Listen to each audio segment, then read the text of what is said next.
So a lot of interesting facts this morning around customer experience, and I personally believe this is one topic that everyone has a point of, right?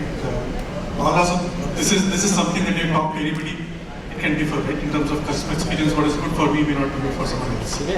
So I have an interesting panel, a very diverse and distinguished panel, so it's an honor to moderate this session. But before we get this in, right, in terms of context setting, so what we are talking about is, if you look at customer experiences and brands, right, there's a convergence. So a lot of perceptions that we have of brands outside is driven from the experience that those brands give us, right? At each interaction, at each engagement, at each transaction, that's how the brands get built. And that's where customer experience becomes important in an era where you would not meet a lot of your customers, right? All these are customers, you're connecting digitally. So how do you engage them? How do you personalize the experience? How do you use some technology which is cutting edge so that it's not intrusive, it's more like seamless as part of the day job. And that becomes important when you start thinking of a customer experience.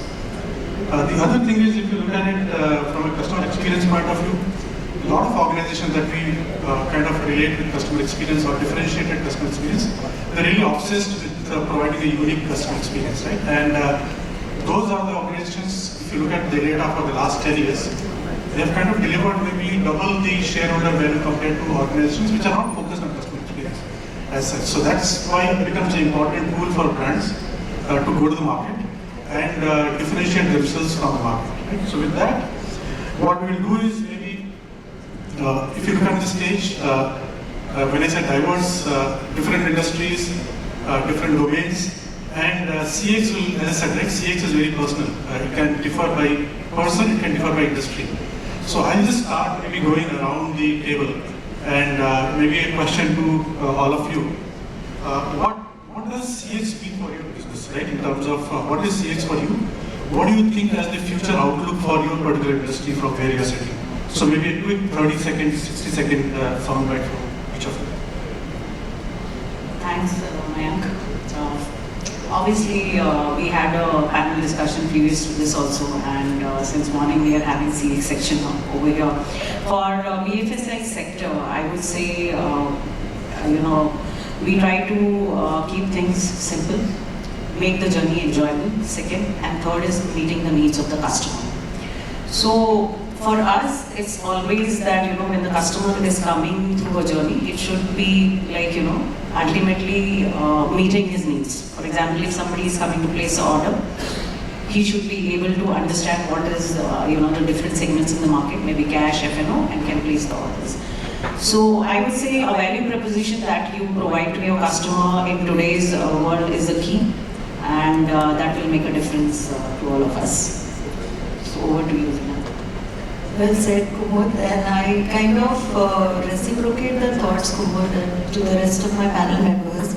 See, for general insurance, stickiness is the key. So if you say my customer's experience is good, if he is with you for a longer period of time. So it means customer stickiness for us. And the pandemic was a time for us to introspect and get the outside in view.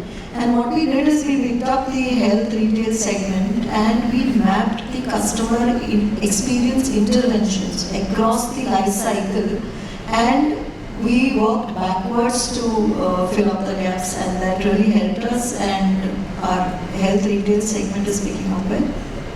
Thanks.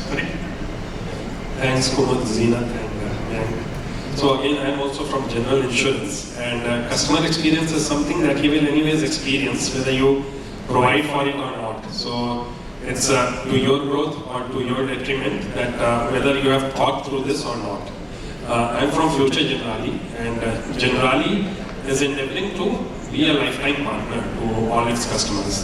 Zeenat talked about this being an annual subscription.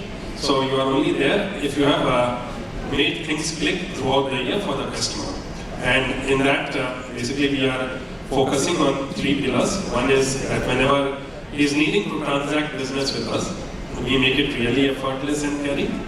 There are so many digital tools, but it is amalgamated correctly with the physical world so that he is not grappling and it becomes a good slave to these digital tools rather than a bad master to him. And then finally differentiating or personalizing our value proposition and presenting it in a simple manner to the customer, because insurance has the pitfall of becoming very jargonic and technical otherwise. So these are the things we are focusing on, and of course it will keep evolving as CX goes. Thank you. I'm from BookMyShow. The way we look at things is that today customer has the power and not the sellers. Because there are, the customer needs have been ever growing, and there are millions of brands across the industry vying to get your attention.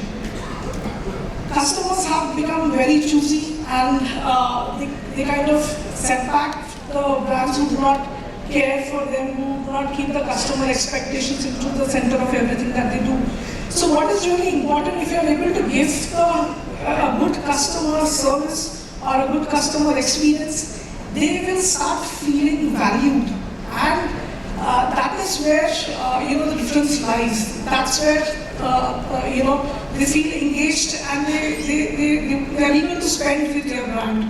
Having said that, at BookMyShow, we really focus on having a customer-centric culture across the organization. It is not just the customer experience team who is responsible for the end user experience, but it is across the organization. When everybody starts feeling as passionately as you feel, that is going to be the biggest differentiator, and then everybody starts working backwards. And from a future perspective, I have one important thing to say, that it's essential for us to start investing in technology as well as human in order to create a beautiful blend between physical and a digital touch, and that's going to help you build a scalable model which not losing the touch with the customer, still keeping the sentiments and the emotions of customer into the center of everything that you do. Thank you. Thank you, Mayank. At the outset, thank you for inviting me to this panel. Indeed, a pleasure to be here and an honor. I'm SpiceJet, so I represent aviation. From an aviation perspective, if I just go back 4 years or 5 years, there was some kind of data that analysts had come up with that some 75% plus passengers until about 5 to 6 years back only cared about the price between point A to point B, and it did not matter to them which airline it was, as long as it met the requirements of the price and the approximate time that they need to arrive at a particular destination. That has substantially changed over the last 5 to 6 years. But having said that, it hasn't gone as far as developed markets of Europe and US, where there is a brand loyalty depending on customer experience, which typically where customers even differentiate between what you expect from a full-service airline versus a low-cost airline, which is why full-service airlines can afford to charge a premium, and rightly so, because they offer those extra services of bonus loyalty points, etc. In India, unfortunately, we have not reached that stage, but I'm sure it's an evolving situation, and we hopefully will, so that the customer actually experiences the different experience that he expects on a full service versus a low cost, because he accordingly pays a premium for a full service. In India today, 83% of air traffic is on low-cost airlines. So the change that has happened from 5 to 6 years back from a customer behavior point of view is that almost 40% of customers today, only 40% of customers today don't care about which airline they choose as long as they have the price which is right. The fact that 60% of the customers now are choosy is an important thing. And that's what I think customer experience will matter. However, it will still be in baskets, whether you're full service or low cost.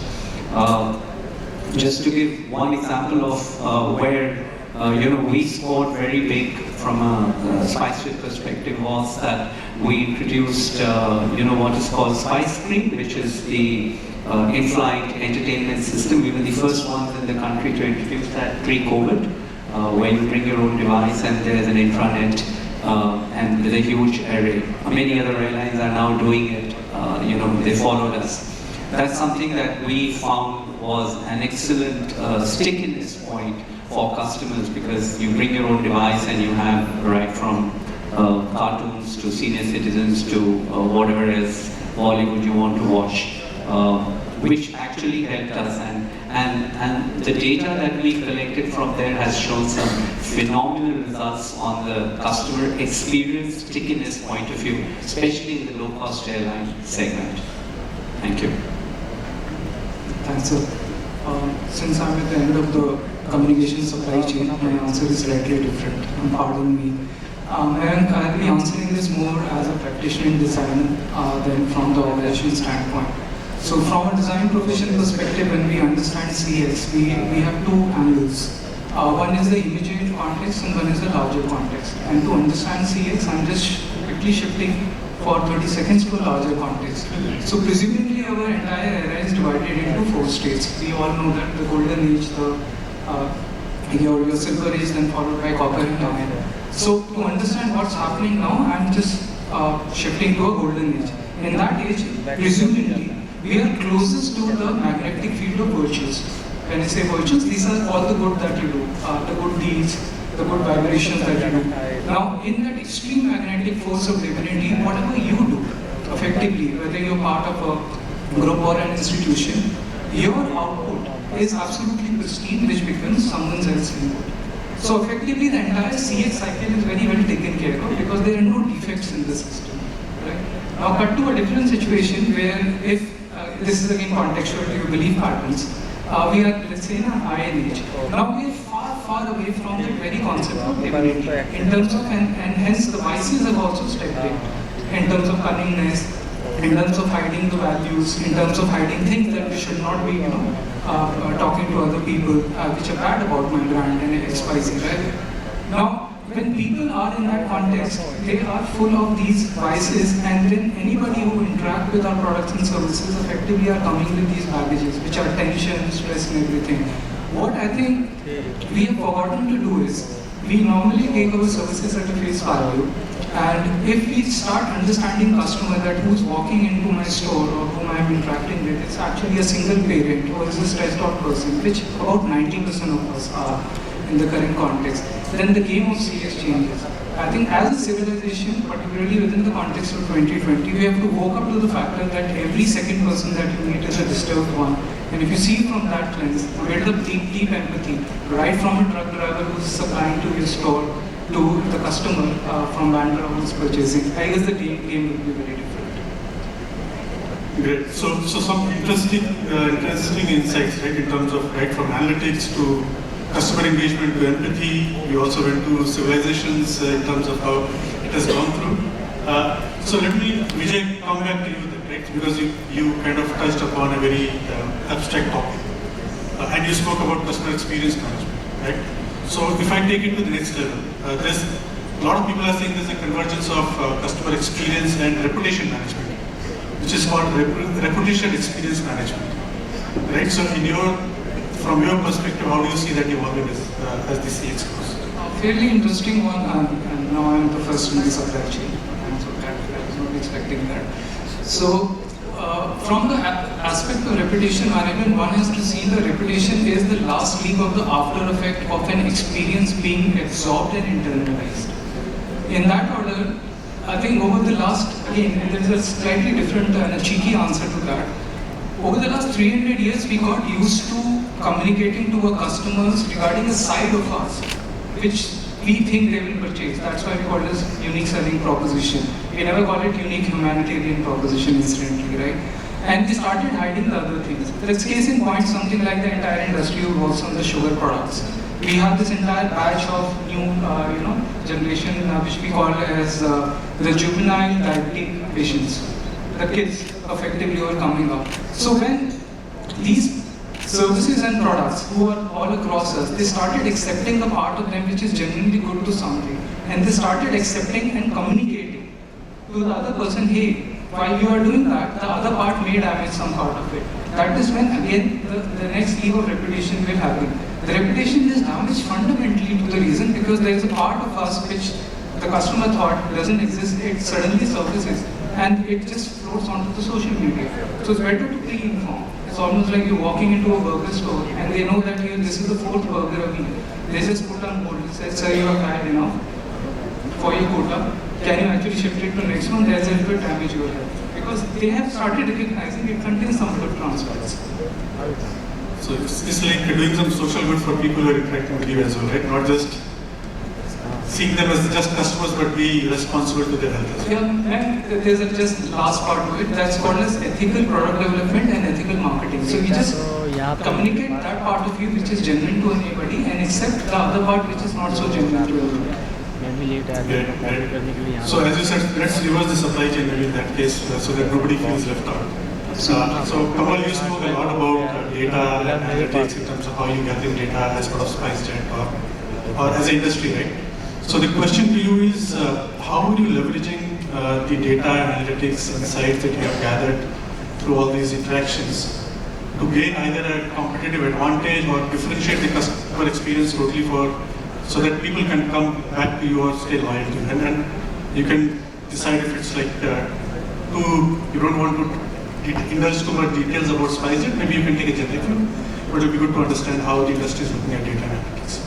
Thanks. So, I think data is something that's absolutely, data is oil, call it whatever, it's gold. And customer experience definitely cannot survive, in my opinion, in any service industry for sure without data and the analytics. One of the things that, well, I wouldn't talk of what we did first as SpiceJet and then talk of industry. One of the things that we had done for data was that, this is again pre-COVID, it's almost 2018, we'd introduced tabs on board which the crew carried, and basis those tabs they were identifying passengers and whatever they had booked. This is during the F&B service. And what we did was, it was not just a tab for convenience of the crew, it was also at the back end we had all the data collated with a customer profile. To give you a small example, we had data for 1 year, and then on a particular day when a repeat passenger is traveling on a flight and he's not pre-booked a meal, and in the last 3 times he did book a chicken biryani, the data would come up for the crew themselves to say that you ordered a chicken biryani, would you want to buy that today? And things like that. So that is something that really got us a wow factor, a lot of stickiness, and this is something that really helped, was helped out of the data that we crunched at the back end. We in fact have a subsidiary called SpiceJet, which does a lot of tech work for the industry, not just for the airline. And that's just one of the examples. And the other one is the sales force that, we have a platform where we have a customer who's unhappy for whatever reasons, his refund hasn't come or whatever. We know from the data of the customer profile that if he has responded, say, 3 times on the feedback that he gets when he travels, you get an SMS when you finish your travel, and if you actually responded on the SMS, and if he's done it 3 times in a particular period, we make sure he becomes our priority customer, whether he has a concern, negative or positive, and we reach out to him immediately within 24 hours, which again is something that only data has helped us arrive at that. And we've seen some tremendous results in our customer experience using the data. Great. Good insights. And next time when I order my food, I'll keep that in mind, right? So how many times I'm responding to the messages, and how is it going to impact on my experience with SpiceJet? So I'll look out for that. So moving on, I think while data definitely is important, maybe Komal, I'll come to you. See, we as a country are obsessed with the discounts and offers and promotions and everything else, right? But I know you are looking at beyond all this, right? And especially with pandemic, it has taught us that customer expectations have changed significantly, right? And as an industry, for you also has been impacted. So what I would want to know is how are you using some of the technology, like especially the emerging tech, the cutting edge technology, to define your CX for BookMyShow or as an industry? Thanks, Mayank. So, technology definitely plays a massive role in terms of transforming your CX. In the last 2.5 years, we spent a lot of effort and time in terms of getting ourselves from a physical to digital, which means physical as well as digital. In terms of technology, there are a lot of technology available. You name it, be it artificial intelligence, machine learning, virtual agents, chatbots, robotic process automations. What is really important is for us as leads of the customer experiences to evaluate what is the right fit for your brand, what is the need of the hour, preempt how does your customer look like, do some research and do a substantial research on who your customers are, what is their age group, are they millennials, are they Gen Z, what is the kind of expectations do they have and the preferences do they have. Create and design a solution which fits in their requirements, and that is how you will be able to bring in a change and you will be able to build a scalable model, right? And like I said, never lose the personal touch with the customer. Even while you are going ahead and bringing in a lot of technology, it is important for you to pick up the right and appropriate business use cases and automate it. There are certain scenarios which still needs human empathy. Let those be handled by the humans. And how do you really, what is essential is how do you really create an in-person and digital personalization when you kind of give the service is the biggest game changer. Customers would come to you from various places, right? How do you funnel them well? How do you channelize them well? Is where the difference lies. And to just give you one example, in our kind of a scenario, is where we always have limited resources, right? Let's say there are two users who are trying to get in touch with you, and how do you really prioritize them? There's one customer who has a show which is like in the next half an hour versus somebody who has it after 3 days. So with the contact number, of course, with the use of technology, you get to know that who he is, what is his kind of a requirement, how urgent it is. Channelize them and prioritize them well in order to give them the service. And that's where the difference lies. That's where the customer experience lies. Thanks. Great. No, I think it's important to get the context and the intent in terms of where the customer is coming from and how do you prioritize it. Maybe that's where that's a cue for you. Because if you look at it from your industry, customers interact generally twice, right? One is when they are buying an insurance or renewing the insurance, that's one, which is transaction. The other time when they interact with your brand is when there's an incident, right? Someone met with an accident or there's some health issue in the family, etc. The state of mind is very different at that point of time. So for brands like you, it's very important to build trust, right? In terms of, and then that's how you drive loyalty. Otherwise, what happens is like every year when I have my car insurance for renewal, I get offers from 5 different brands, right?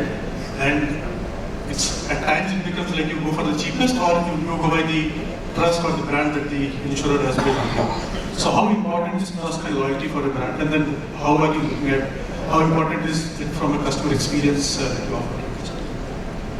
Thanks. That's a very important question. And I would say that trust is the single most and the most important factor. I mean, one of the mentors I follow, he says, trust is a point very difficult to earn and as easily lost. Now, to put your finger right on the spot, when you said that a customer may enter while buying and he may have an incident-free year, and till the end of the year when the renewal comes up, he may not even know that he is having that insurance policy.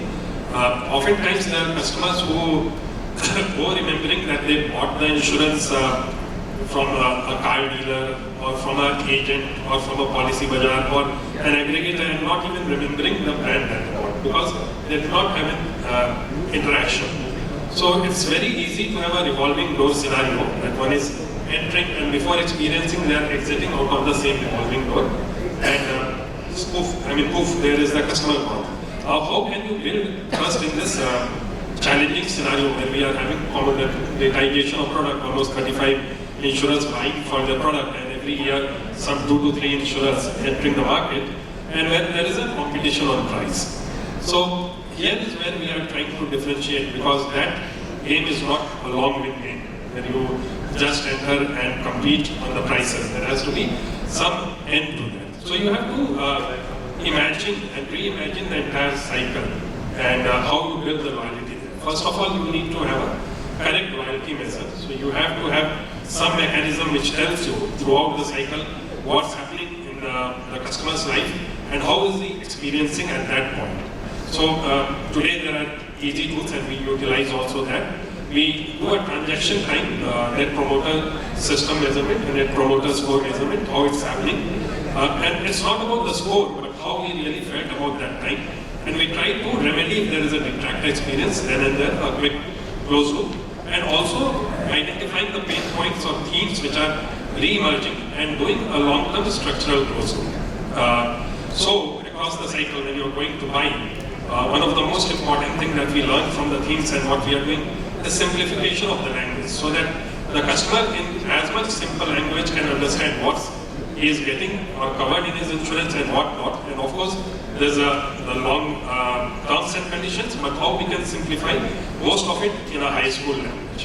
When he has an incident like a service, so he's contacting a customer service representative or maybe through an automated channel also, how can that person be empowered over it? So what we have done is we have empowered our service representatives also to do simple underwriting decisions and not have a follow-up loop, a really lean process so that they can get good service.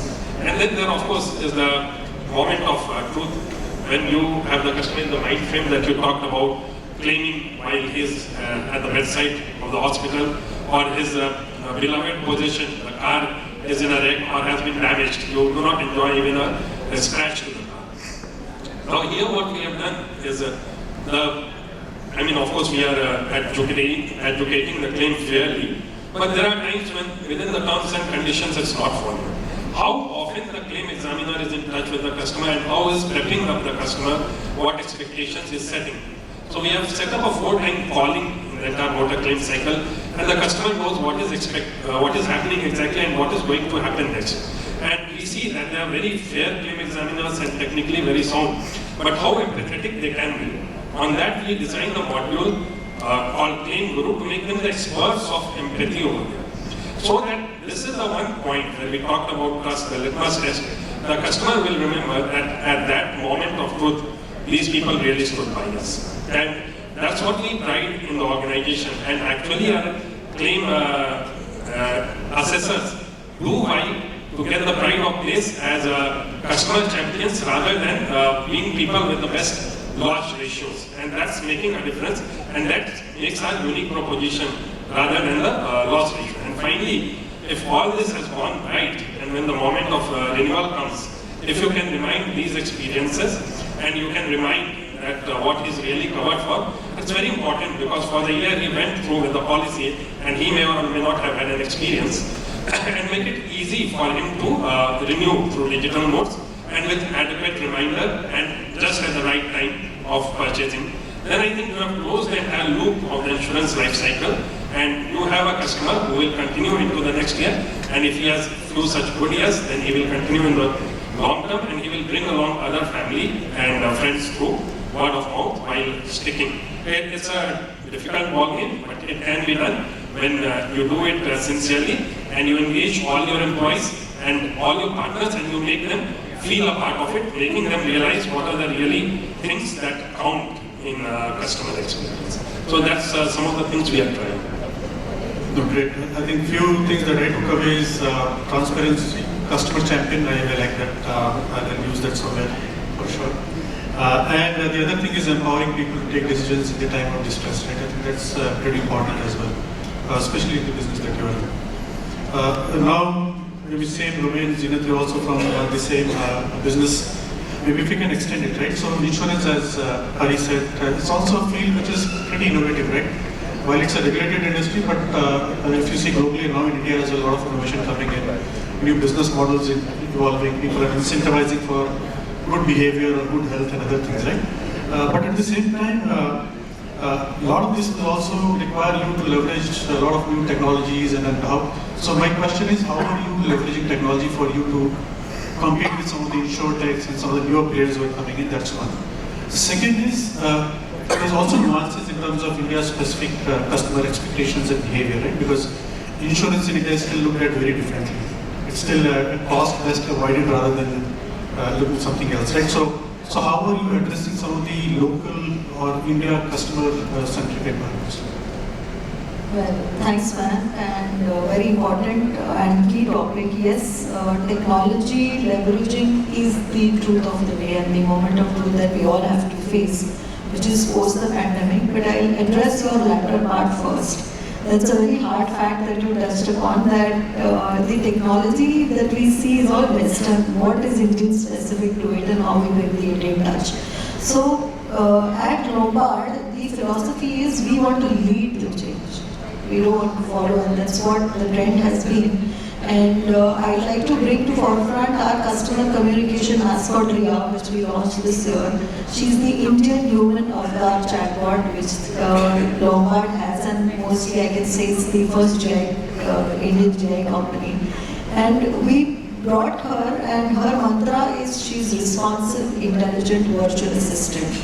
And she's available on our chatbot platforms. She uses conversational AI, she uses your NLP. She's able to answer more than about 300 answers to general FAQs on our chatbot platforms, being WhatsApp, etc. And as I speak, she's handling about greater than 50,000 transactions a month for us across 15 customer journeys. So that's what I mean when we say we lead the change. The other thing is, we want to leverage technology, we want to take it ahead to the next level. But what I feel is, while the technology is available, the solutioning to being industry specific is lacking. What do I mean when I say that? So we have so many of our partners who are offering fantastic technical solutions, but the use case thinking, the interventions is what I have to do. Yes, I am the customer's owner and I do have to think, but I think these partners need to have specialists who are able to give us insights in terms of what the industry can leverage with their solutions. So I don't know if you remember our consultants like you and all, what you said is solutions. So even from our technology partners, I think what I am looking at is, I want you to come with solution packages targeted to use cases. So that's the next level. That's the human angle which the technology needs to come along with. Today, what I feel is, I want to leverage technologies and tying up with the startups. I believe in doing it with startups because they're quite innovative. People who established become kind of mundane, etc. But the new startups that come, the learning is from us. The technology they have, but they learn most of it. So if I am the first one to adapt a particular technology, I am giving my learning for free. So that's one thing which I need to solve, and that's at the back of my mind and working on it. So that's about it. I think I kind of answered both your aspects of the Indian thing and the leveraging on technology. Absolutely, and I can't but echo what you said, right? In terms of technology, at best is an enabler. There's a lot of tech available out there, but if it's not for good, if you can't put the business on technology, then technology is just a showcase, right? So it's important to have the business context over there. So yeah, end of supply chain, Kumud, in Vijay's word. So in terms of your industry, right? And again, it's very data-intensive industry. You have done a lot of work on digital. But from your industry point of view, right? What are your thoughts in sort of everyone's? And we heard, I think, we also talk about Komal talk about phygital. So from your industry, What are you doing in terms of staying ahead of the curve when it comes to digital experience to your customers? Because it's not just the digital, the kind of profiles that you have, right? So it's important to have the digital. And is there also influence of social media and other things? Because especially a lot of people have a lot of ideas and thoughts that they keep giving, right? So how are you leveraging some of that as part of your strategy? Thanks, Mayank. I think everybody touched upon the need of the customer. That is the main area that I thought came from all of us. Now, coming to digital world, yes, physical plus digital is something what we call as digital. Now, in today's world, if I ask, customers who are like tech savvy, who are like, if I ask my kids, they'll definitely, they'll get up and they will like to go on WhatsApp. As far as people who are old, definitely they'll open the trading system and start trading or doing their own research. So how do we come to a solution for this? Was that, yes, I mean, there is a demand that people are going ahead and trading with discount brokers, wherein you get into a space and you have your own time and you start trading by yourself. But at the same time, they do not have time for research, right? I mean, people like me who are working or common man like us, I mean, we don't have time for research, which are the good stocks, which are the best picks, we don't know, right?